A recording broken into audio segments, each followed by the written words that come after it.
Ali está a Bahia. O nosso alvo é o lado esquerdo dela. Um avião de carga norte-americano tenta um pouso difícil na base naval americana da Baía de Guantánamo. E a luz estroboscópica? Ela está bem ali. O pouso exige que se evite o restrito espaço aéreo cubano. Ficamos intimidados pelo fato de que poderia haver guardas no perímetro da cerca, armados. Porque todo mundo disse pra gente, eles vão te derrubar, eles vão te derrubar. O que é isso? Nós ouvimos uma explosão, foi bem devastadora. Os investigadores estão determinados para descobrir por que um DC-8 caiu tão perto da fronteira cubana.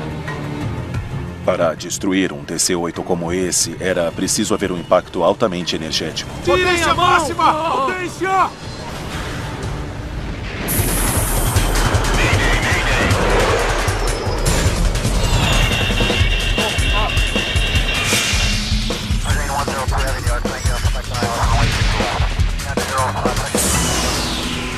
Mayday Desastres Aéreos. Esta é uma história real baseada em relatórios oficiais e relatos de testemunhas. Culpado Invisível. 18 de agosto de 1993. Baía de Guantánamo. Uma base de treinamento da Marinha norte-americana, à beira da ilha comunista de Cuba. O assistente-chefe dos bombeiros, Frank Krupa, e alguns bombeiros em treinamento se preparam para um treino prático. Muito bem, vamos lá. Era um dia típico de trabalho, como em muitos quartéis de bombeiros. Você treina e se mantém preparado para qualquer emergência.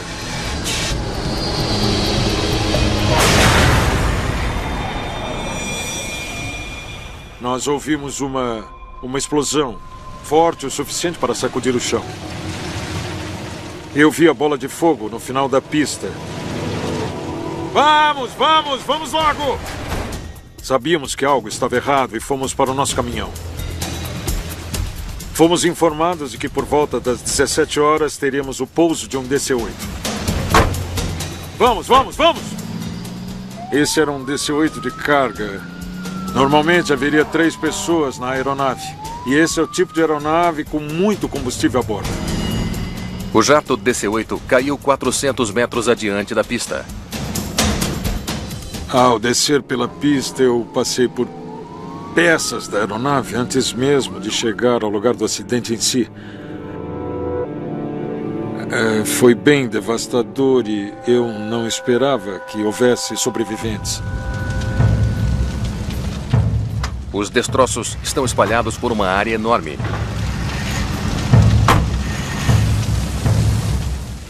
Algo chama a atenção de Krupa. Incrivelmente, parte da aeronave ainda está intacta. Eu percebi que era a cabine de comando, a seção dianteira da aeronave que se separava da fuselagem principal. E eu decidi ir até lá ver o que dava para fazer, e a cabine de comando estava muito danificada. Socorro! Para o espanto de Krupa, ele ouve sinais de vida. Ajuda! Eu ouvi...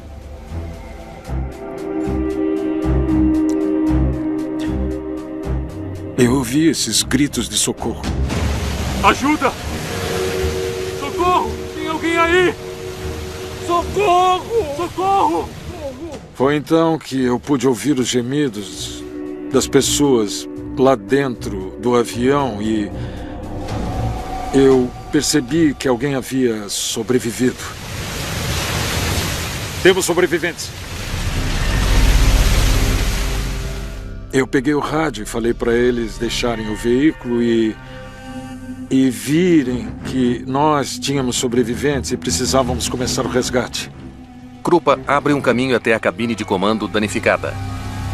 E havia um pequeno buraco no fundo da cabine de comando.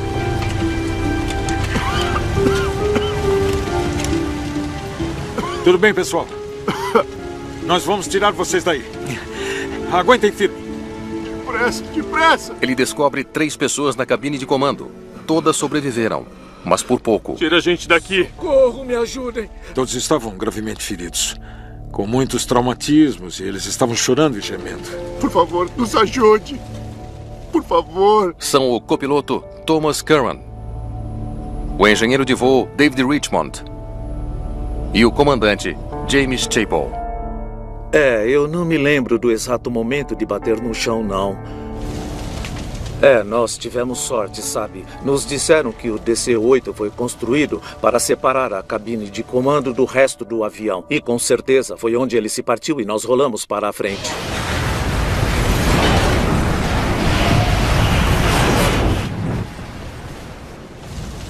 Tom! Eu tô aqui, Jim. Você pode se mexer? Posso, sim. A minha lembrança do acidente em si desapareceu.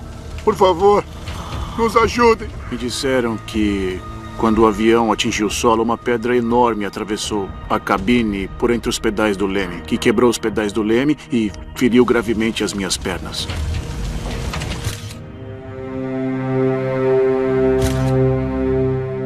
O impacto e o fogo destruíram o DC-8.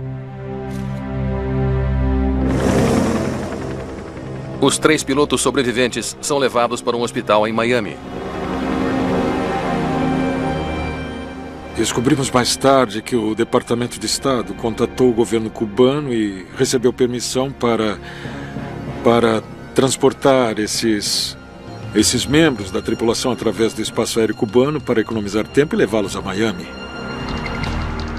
Poucas horas depois do acidente, uma equipe de investigadores da NTSB, a Agência Nacional de Segurança dos Transportes, está a caminho de Guantánamo.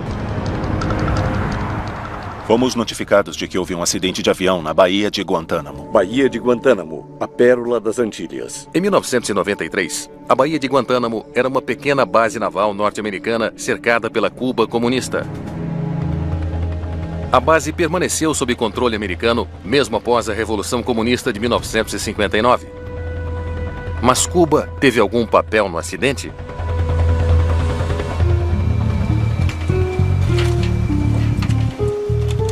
Muito bem, vamos ver o que temos aqui. Greg Feith é o investigador principal da equipe da NTSB.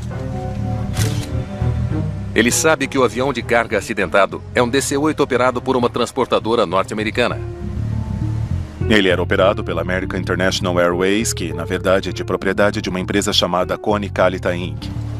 A aeronave estava operando com o número de voo 808. Feith está chocado com o vulto da destruição.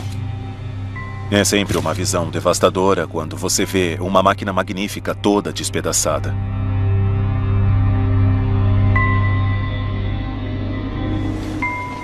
Ele se pergunta por que um DC-8 em aproximação cai a 400 metros da pista.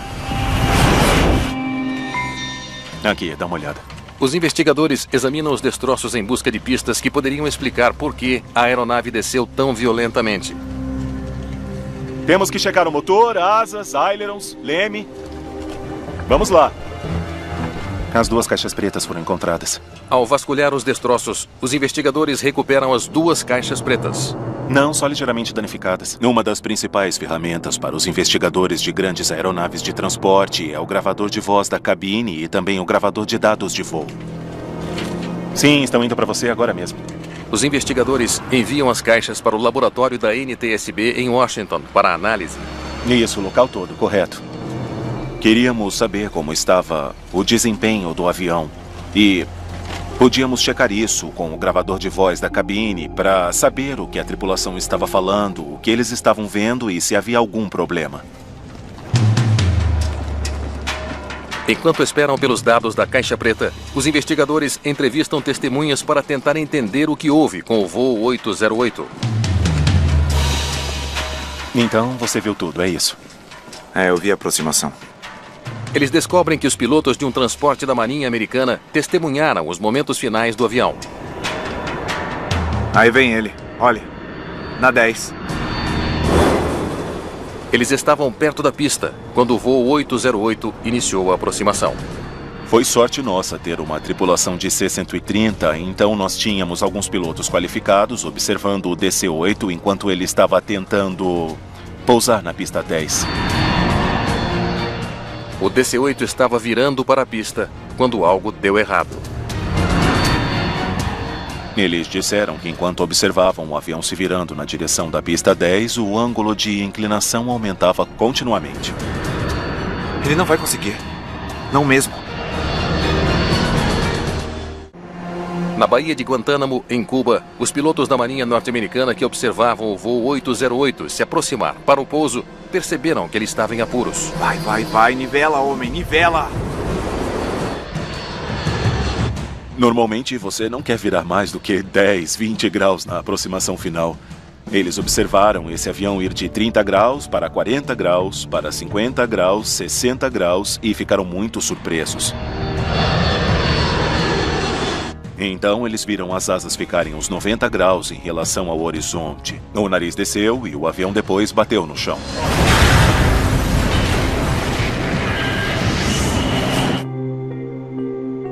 Parece um stall de asa. Sim, senhor. Com certeza parece que é. Tá. O que os pilotos descrevem parece ser uma condição aerodinâmica conhecida como stall de asa, durante a qual as asas não estão produzindo a sustentação necessária para manter o avião no ar. Então você passa a ter a dinâmica, você entende como a aeronave bateu no chão. O próximo passo agora é determinar o porquê. Os investigadores se perguntam se a controladora de tráfego aéreo responsável pelo voo 808 pode lançar alguma luz sobre a queda. Havia uma controladora em treinamento na época, e aquela trainee era quem estava conversando com a tripulação do voo 808. Então você percebeu alguma coisa em comum na sua conversa com os pilotos? Tudo parecia ótimo. Guantánamo aqui é o Cone 808. Cone 808, Guantánamo, prossiga. Bem, exceto por uma coisa. E o que foi? Os investigadores descobrem que 12 minutos antes da queda, a tripulação do voo 808 fez uma transmissão via rádio enquanto se aproximava da ilha e fez um pedido em comum. Cone 808, um pedido. Queremos fazer a aproximação pela 10 esta tarde. Cone 808, entendi que gostaria da pista 10? Sim, isso é afirmativo. Pista 10. Eles pediram para mudar a direção do pouso. Um controlador normalmente permite que a tripulação decida qual pista quer e a seleção da pista às vezes é baseada nas condições do vento ou em certos tipos de condições climáticas ou possivelmente até por restrições de espaço aéreo. Guantánamo tem apenas uma pista, com as aeronaves pousando nas cabeceiras 28 leste e 10 oeste. O voo 808 estava originalmente programado para pousar na pista 28. Normalmente, os aviões pousam na pista 28. É uma aproximação mais ou menos direta, aterrissando na direção oeste. Mas então, a tripulação solicitou uma mudança para a pista 10. Essa aproximação fica mais próxima da fronteira com Cuba. Para evitar o território cubano, os aviões em pouso são forçados a fazer uma aproximação pelo mar e então fazer uma curva acentuada na pista 10. São apenas 1.200 metros da cerca da fronteira. Então, tentar manipular ou manobrar um DC-8 é um grande desafio. A aeronave tem que se aproximar quase que perpendicularmente à pista. E quando chega perto, tem que fazer uma curva acentuada a este bordo. E é preciso virar e mergulhar e descer na pista. Veit está intrigado. Por que a tripulação do voo 808 escolheria a aproximação mais difícil? Disseram por que queriam pousar na pista 10? Eu acho que isso chamou a atenção dela. Ela disse, por que você faria isso quando todos os outros aterrissam na pista 28, que é a aproximação mais fácil? Centro de Traumatismo Eider. Os investigadores querem entrevistar os 3 pilotos do voo 808 sobre o acidente. Mas eles ainda estão na UTI e lembram de pouca coisa sobre o acidente. Nós sabemos que sempre que houver um sobrevivente entre a tripulação ou sobreviventes, sempre há a possibilidade deles não se lembrarem exatamente do que estava acontecendo por causa da gravidade dos seus ferimentos. Embora os sobreviventes não possam dar uma ideia do porquê escolheram uma aproximação mais desafiadora, Muito obrigado. os investigadores estão determinados a descobrir mais sobre o que houve. Eles se perguntam sobre o papel dos pilotos no acidente. Eles tinham qualificação para pilotar o DC-8? Vamos dar uma olhada aqui. Veit estuda as fichas da tripulação. Ele descobre que o comandante James Chapel é um piloto altamente experiente, com mais de 20 mil horas de voo em seu currículo. O clima está parecendo muito bom. Está mesmo. Um piloto com 20 mil horas de voo é um piloto muito experiente. E esse comandante tinha uma boa reputação. Outros pilotos comentaram que ele era muito dinâmico e também um ótimo comunicador. Tem algum lugar para comer alguma coisa na base? Só o refeitório mesmo, infelizmente. O copiloto Thomas Curran é um ex-piloto da Marinha. Nós também tínhamos um copiloto que era muito experiente. Ele tinha mais de 15 mil horas de voo. O engenheiro de voo Dave Richmond também é piloto. Eles tinham que saber o que estavam fazendo. Não tem sentido. Veidt se pergunta por que uma tripulação experiente permitiu que a aeronave entrasse numa inclinação tão acentuada. De um ponto de vista de investigação de acidentes, quando esses 3 pilotos têm dezenas de milhares de horas de experiência entre eles, você sabe que são capazes de operar o avião. Então a questão se torna, por que eles não o fizeram? Por que eles não conseguiram usar essa experiência para pousar esse avião em segurança? Os investigadores ainda não entendem o que levou o voo 808 a bater na estação naval da Baía de Guantánamo. Eles sabem que a tripulação era altamente qualificada e agora se perguntam se havia algo errado com o avião. Coloca na tela, por favor. O investigador sempre mantém a mente aberta. Somos pessoas intrinsecamente desconfiadas e, consequentemente, nós analisamos muitas teorias diferentes, mas não vamos excluir nada até sabermos que, de fato, não pode ser aquilo mesmo. Agora, Veidt finalmente tem acesso aos dados digitais do voo. Ele usa esses dados para recriar a trajetória exata do avião. Quando estudávamos a trajetória de voo, nós precisávamos entender qual era a dinâmica desse voo e então ver como a tripulação estava lidando com essa aproximação. Por enquanto, tudo bem. Os investigadores estudam a trajetória do avião. Trajetória de voo. Ok, vamos ver a aproximação correta.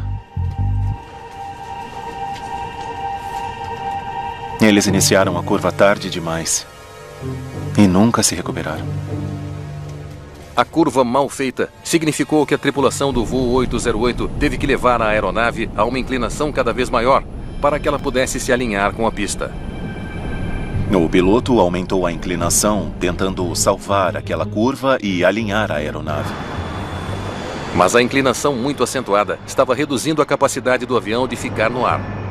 Quando você inclina o avião a 45 ou 60 graus, a quantidade de sustentação que ele produz para manter o avião no ar é comprometida, porque as asas não estão apontadas para cima, elas estão nesse ângulo agudo. Então, de repente, o avião entra num stall aerodinâmico num momento em que você não esperava isso. E já que está voando muito baixo, não tem altitude suficiente para conseguir se recuperar. Local da queda. A simulação deixou os investigadores com novas perguntas. Por que iniciaram a curva tão tarde? Veidt também precisa saber por que a tripulação não abortou uma aproximação tão claramente errada. Foi surpreendente para todos nós alguém manobrar um avião daquele tamanho tão rente ao solo. A gravação de voz da cabine de comando finalmente foi recuperada. É a última esperança de Veidt para solucionar o mistério. E os investigadores fazem progresso quando ouvem a gravação. Ok, vamos começar. Nós não tínhamos muita esperança de conseguir boas informações da tripulação. E é por isso que o gravador de voz da cabine se tornou tão importante para nós, porque ele poderia preencher as lacunas. E o que ela revela é extraordinário. Cone 808, você deve permanecer dentro do espaço aéreo designado por uma luz estroboscópica. Entendido, vamos procurar a luz estroboscópica, Cone 808. Fait ouve a controladora de tráfego aéreo informando a tripulação do voo 808 sobre uma luz estroboscópica. Então, o que a gente sabe sobre essa luz que eles ficam falando? Eles estudam um mapa de navegação do aeroporto de Guantánamo. É aqui. E descobrem que uma luz estroboscópica demarca a cerca da fronteira da base com Cuba.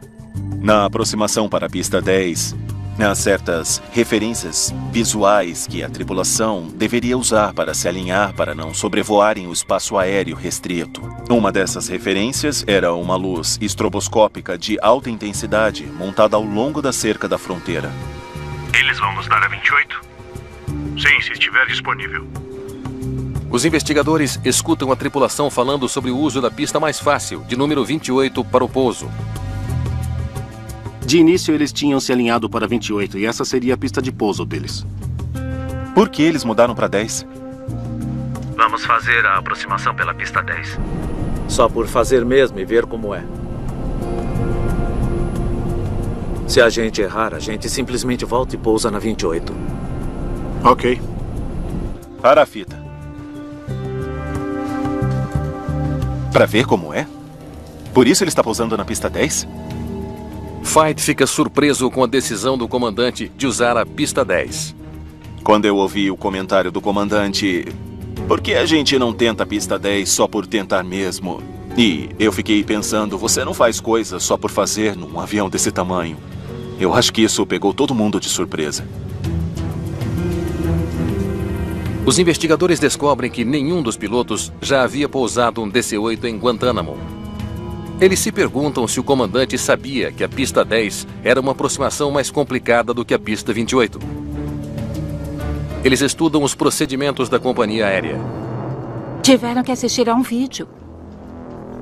Só isso.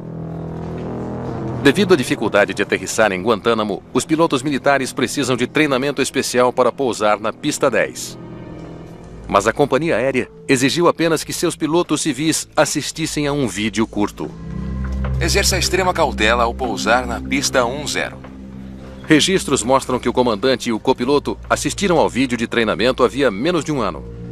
Alinhe sua perna base à direita do farol da luz estroboscópica. Este farol identifica a fronteira dos Estados Unidos com Cuba, começando na costa. Pousar na pista 10 era um procedimento singular, e é por isso que o aeroporto foi classificado como um aeroporto de uso especial, porque ele requer um treinamento especializado. Vamos continuar. Os investigadores agora sabem por que a tripulação escolheu a pista 10. Mas por que eles não abortaram a sua aproximação tão desastrosa? O aeroporto está bem à frente. Hã? Fait descobre que enquanto o voo 808 se aproximava de Guantánamo, o comandante Chapo estava achando difícil localizar o aeroporto visualmente.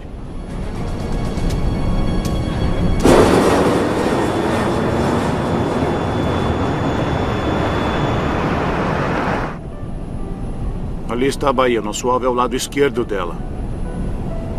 O aeroporto vai estar daquele lado da Bahia? Vamos voltar e entrar pela direita. É isso mesmo. A tripulação repetidamente tem que explicar a localização para ele. Antes deles iniciarem os procedimentos finais da aproximação da pista, eles estavam tendo problemas para tentar achar o aeroporto. Será que o aeroporto é aquilo ali bem à nossa frente? Aquilo é o aeroporto bem à nossa frente.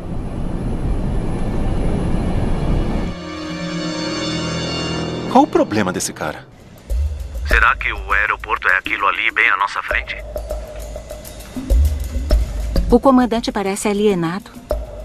Os investigadores que escutam o gravador de voz do voo 808 não conseguem entender por que os pilotos continuaram sua aproximação desastrosa em vez de dar a volta e pousar no outro extremo da pista, que era muito mais fácil. Estamos a 427 metros. Vai iniciar os procedimentos e desacelerar? Eu vou sim, O copiloto diz ao comandante que eles estão baixo o suficiente para estender os flaps e descer o trem de pouso, o que diminuirá a velocidade do avião para a aproximação. Eu me lembro, enquanto nos aproximávamos da costa, que ficamos intimidados pelo fato de que nos disseram que poderia haver guardas no perímetro da cerca e que estavam armados. Para evitar o espaço aéreo cubano à esquerda, o avião deve fazer uma curva bem fechada à direita. A pista está bem ali, cara. Deixa comigo. Pode deixar. A gente vai ter que se virar mesmo. Vamos baixar o trem de pouso. Tudo bem.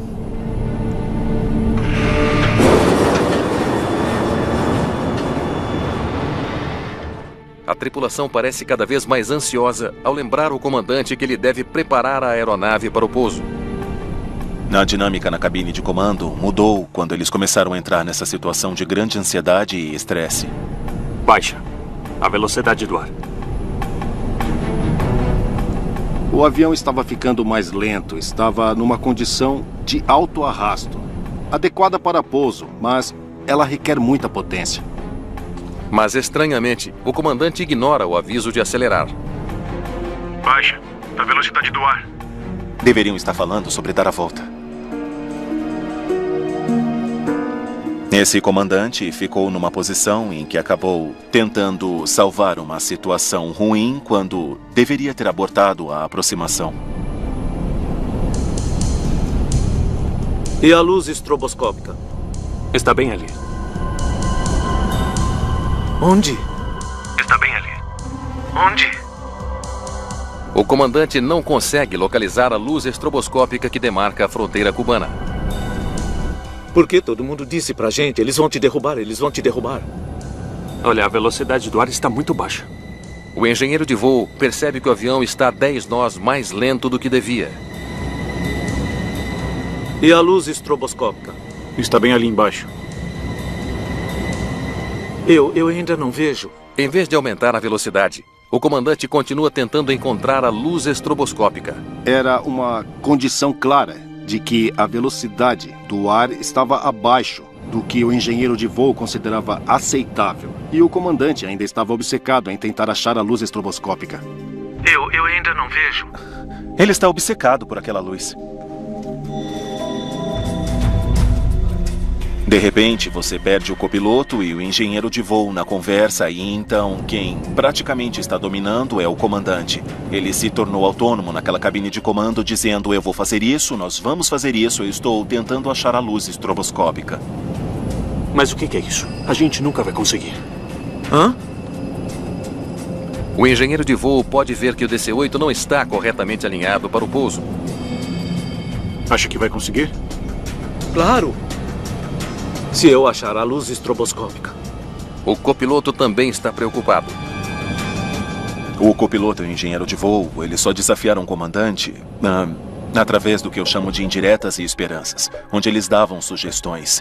Você acha que nós vamos conseguir? Se eu achar a luz estroboscópica. Se eu achar a luz estroboscópica. Mas o comandante não está entendendo as indiretas. Naquele momento, a tripulação acabou se dividindo em 3 pilotos autônomos, sendo que 2 deles não gostam do que está acontecendo, mas nunca expressam uma opinião do porquê não gostam e não dizem nós temos que fazer outra coisa. O DC-8 inicia sua curva final.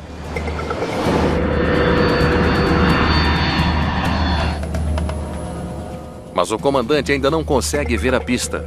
Ele percebe que deve ter iniciado a curva tarde demais. Para compensar, ele faz uma curva ainda mais acentuada. Era mais ou menos o dobro do que os passageiros das companhias aéreas experimentariam num voo de passageiros rotineiro. O máximo é normalmente por volta de 30 graus. Esse caso exigiria algo perto de 60 graus para fazer o avião virar rápido o suficiente e eles o fariam em baixa altitude. O avião exige uma velocidade de 147 nós para ficar no ar nessa curva tão acentuada. Cuidado. Mantenha a velocidade. O engenheiro de voo provavelmente é o que tem a maior visão do que está acontecendo. Se alguém dissesse, nós não vamos conseguir fazer isso, esse seria um alerta claríssimo. 140. Eles precisam de mais 7 nós de velocidade. De repente, o computador de voo ativa a vibração do manche. Num ângulo de 55 graus, você recebe esse alerta. É um aviso que faz vibrar o manche para notificar um piloto sobre um stall iminente. Alerta de stall. Deixa comigo. Alerta de stall! Alerta de stall! Eu me lembro do alerta de stall. E todos puseram a mão sobre os aceleradores e empurraram até o máximo. Potência máxima! Deixem comigo! Tirem a mão! Houve uma demora de vários segundos antes que a potência aumentasse, mas estávamos a apenas 100 metros de altitude quando o avião entrou em stall, então havia pouquíssimos segundos para nos recuperarmos. Não! Não! Tirem a mão! Não! Não! Não! Ele alienou completamente a tripulação. Os investigadores ficam chocados pelo comportamento peculiar do comandante, a sua hostilidade, a sua fixação na luz estroboscópica e a maneira como ignorou os avisos de sua tripulação. Nós sabíamos que várias decisões ruins foram tomadas nessa cabine de comando em particular. E sabíamos que algumas atitudes estranhas começaram a se manifestar durante as etapas finais da aproximação. Nós sabíamos que a comunicação fora interrompida e a pergunta era por quê? Essa nova evidência retorna o foco para os pilotos do voo 808. Os investigadores precisarão olhar além de seu histórico para ver o que podem descobrir. Ok, vamos encontrar tudo o que conseguirmos sobre esses caras.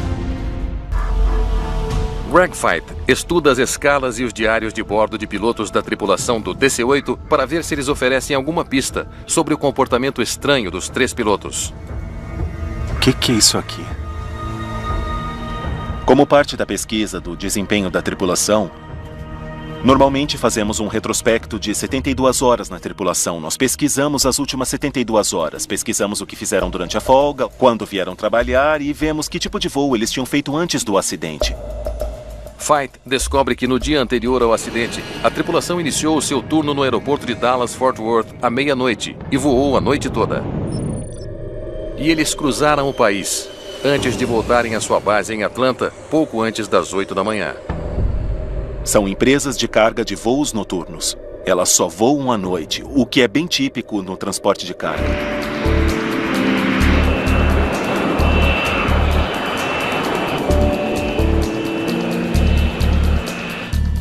Esse deveria ter sido o fim do turno da tripulação, mas eles foram chamados de volta para um último voo. Baía de Guantánamo, aqui vamos nós. Eu não escolheria outra coisa. Eu consigo pensar em algumas coisas. Àquela altura, cada um dos tripulantes estava acordado havia 15 horas. Nas últimas 48 horas, o comandante teve apenas 7 horas de sono. Eu não estava particularmente entusiasmado para fazer mais 7, 8 horas de voo. Eu preferiria ter ido para casa, tido uma boa noite de sono e uma refeição caseira. O novo voo seguiu para Virgínia para apanhar uma carga que incluía peças de submarino. Eles queriam que a gente fosse para Norfolk e depois que fôssemos para a Baía de Guantánamo descarregasse e em seguida voássemos de volta para Atlanta. O longo tempo de serviço poderia ter prejudicado o desempenho dos pilotos, a ponto de terem derrubado o avião? É fácil interpretar como um erro de piloto e dizer que eles erraram, que não mantiveram a velocidade no ar, que estolaram o avião, que derrubaram o avião. Mas isso não nos conta a história toda.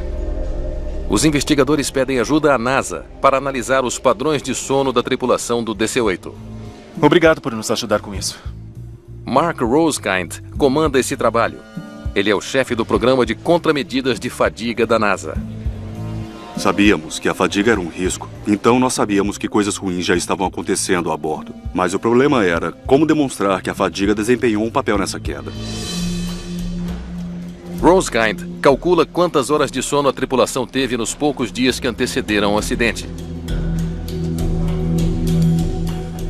Ele descobre que o longo dia de trabalho dos pilotos não foi a única razão pela qual estariam cansados. Todos eles tiveram privação de sono. A tripulação também experimentou uma falta de sono acumulada, ou déficit de sono, dos 2 turnos noturnos antes do acidente. Recolher o trem. Tom. Ah, tá. Pronto.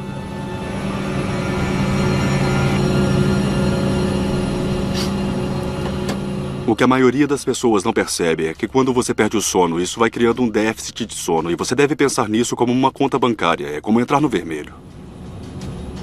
O déficit de sono do comandante era enorme.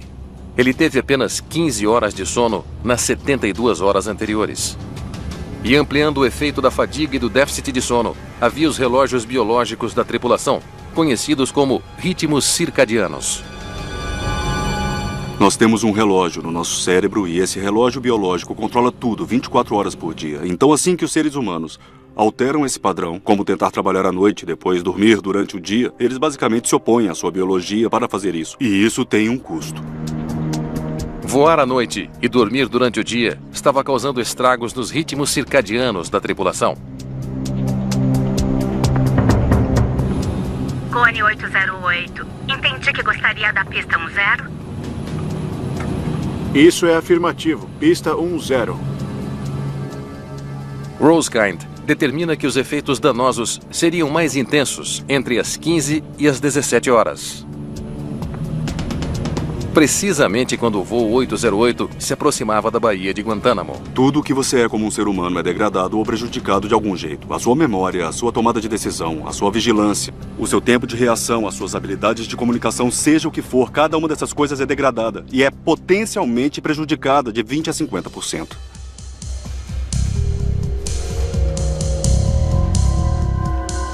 De novo. E de novo. E de novo. E de novo. O comandante, em particular, demonstrava sintomas visíveis de fadiga. Um deles era o que chamamos de fixação cognitiva. O comandante criou uma fixação de encontrar uma luz estroboscópica. E a luz estroboscópica? Está bem ali. Onde? E ficou repetindo, se eu achar a luz estroboscópica, se eu achar a luz estroboscópica. O que é isso? A gente nunca vai conseguir. Hã? Todos os 3 pilotos estavam sofrendo com o impacto cumulativo de fadiga de um turno muito longo. Acha que vai conseguir? Déficit de sono. Claro. E ritmos circadianos interrompidos.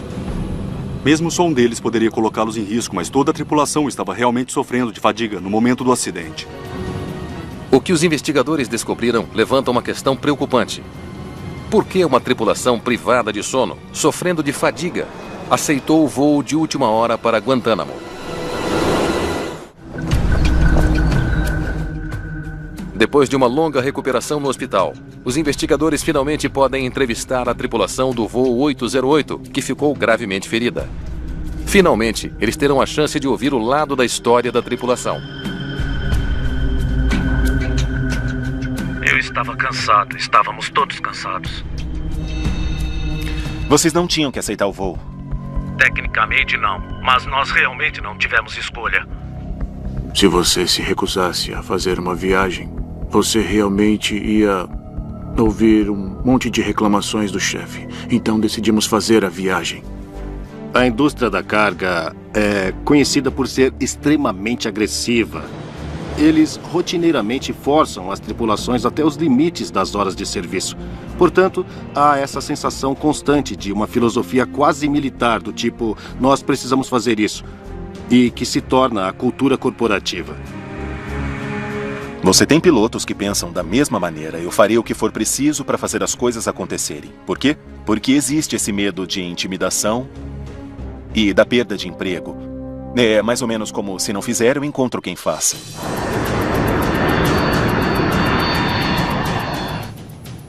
Esse medo pode ter levado ao desastre. Alerta de stall. Deixa comigo. Alerta de stall. Alerta de stall. Potência máxima. Deixem comigo, tirem a mão! No final, as coisas aconteceram muito rápido. Nós estávamos muito baixo e nossas reações eram muito lentas. E eu deveria ter entregado o controle pro Tom, mas eu já estava meio fora de mim.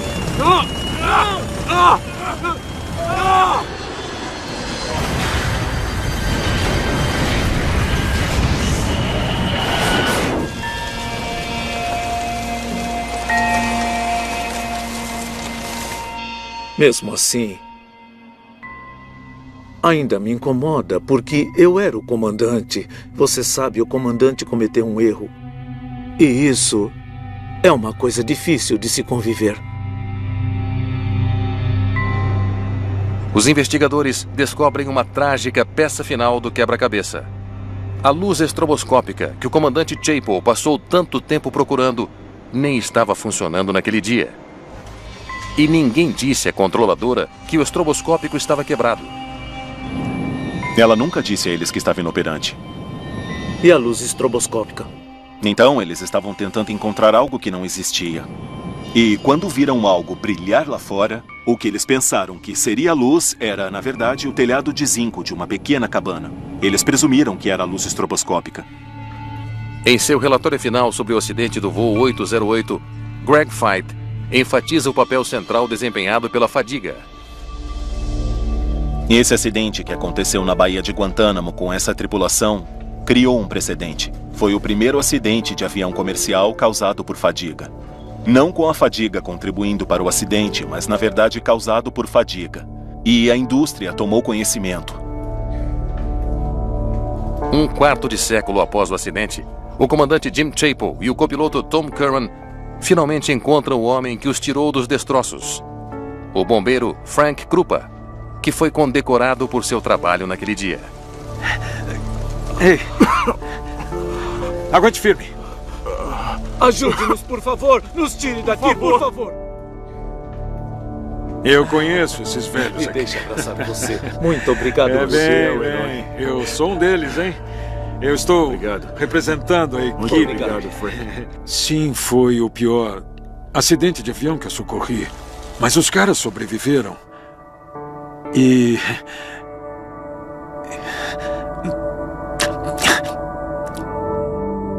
Apesar de perder a perna direita, o copiloto Tom Curran voltou a voar e acabou ingressando na NTSB como investigador. Eu vivo com um desconforto considerável. Toda vez que eu dou um passo, eu me lembro da queda. Mas você tem que deixar as coisas de lado.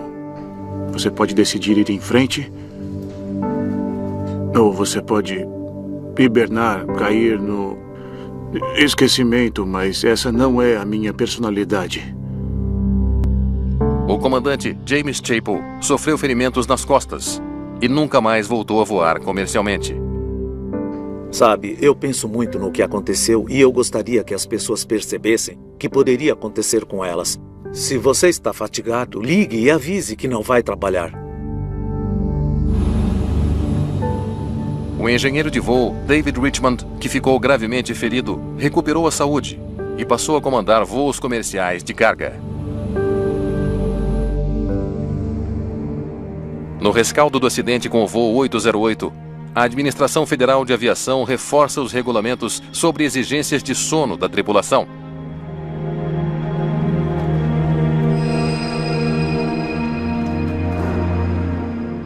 E determina que as companhias aéreas levem em consideração as mais recentes pesquisas sobre o sono, enquanto gerenciam os períodos de descanso dos pilotos.